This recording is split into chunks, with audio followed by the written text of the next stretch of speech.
महामहिम राष्ट्रपति अपमान घटना को नहीं तारिणीगढ़ यूथ फेडरेशन तरफ पश्चिम बंग मुख्यमंत्री ममता बनर्जी कुशपुतलिका दाह करा जायछि। सूचना अनुसार पश्चिम बंग गस्तरे जाइतिबा बेले महामहिम राष्ट्रपति द्रौपदी मुर्मू को पश्चिम बंग सरकार तरफ असहयोग और अपमान सम्मुखीन होबाकू पड़िथिबा घटना तीव्र राजनीतिक चर्चा सृष्टि करिछि। सिलीगुड़ी में आयोजित एक आंतर्जातिक सम्मेलन में जोग देवाकू जाइथिबा बेले मुख्यमंत्री ममता बनर्जी किंबा कोनोसी मंत्री तांको स्वागत न करिबा तांको क्षुब्ध करिछि। शेष मुहूर्त रे कार्यक्रम स्थान परिवर्तन करिबा एवं प्रोटोकॉल उल्लंघन को नहीं राष्ट्रपति निजर असंतोष व्यक्त करथिले।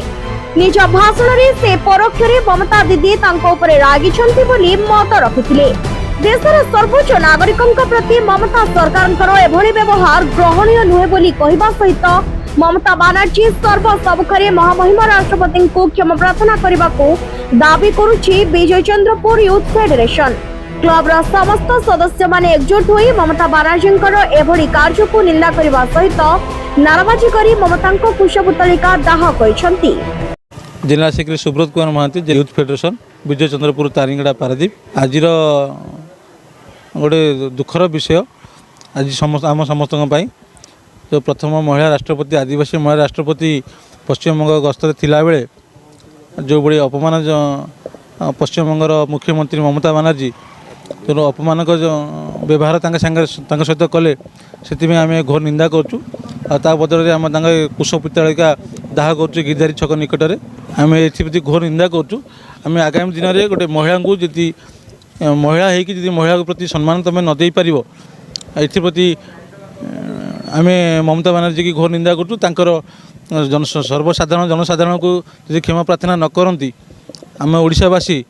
आगामी दिन में जो आसूची सामग्री सबू आम वर्जन करूँ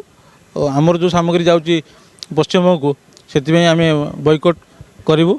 से आम यही बाबद आम मुख्यमंत्री को और प्रधानमंत्री को लिखित आकार भी जनाजु।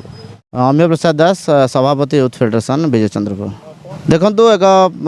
आज वेस्ट बेंगल ममता बनर्जी जो हिसाब से आज महामहिम राष्ट्रपति महोदय को अपमान करछंती जे अपमान तो ये नुह गोटे नारी जाति प्रति असम्मान एवं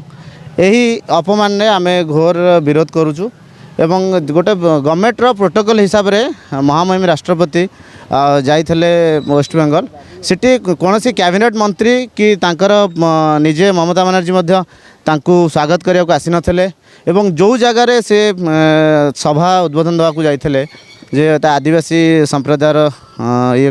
लोक जो सभा आयोजन कराइला से जगार सभा को कैंसल करा जाई जो जगह को आदिवासी लोक आसी न पारिबे से जगार से सभा करते एवं मिछे कहता कौन से जगार जगह ना जे एत लोक माने लक्ष लोक बसापी जगह ना तेणु आम अन्य जगह को शिफ्ट करूँ। यह घोर निंदा आम करुचु एवं यह एक सर्वोच्च न्याय उपाधिकार एवं सर्वोच्च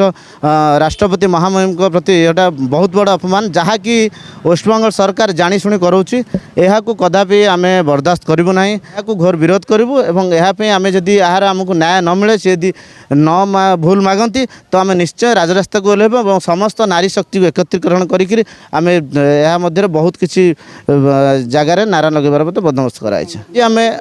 आज आम यूथ फेडरेशन विजय चंद्रपुर तारिंगड़ा तो यही संगठन तरफ आज आम ये कुशपुतलिका दाह करूँ तो पारादीप प्रथम मु भावुची तेणु मु समस्त को ए बाबद सूची दूँ समस्ते आगू आसतु नारी मैंने आगू आसतु यह दृढ़ निंदा कराऊँ कार्यानुष्ठान ग्रहण। Bureau report Paradip exclusive.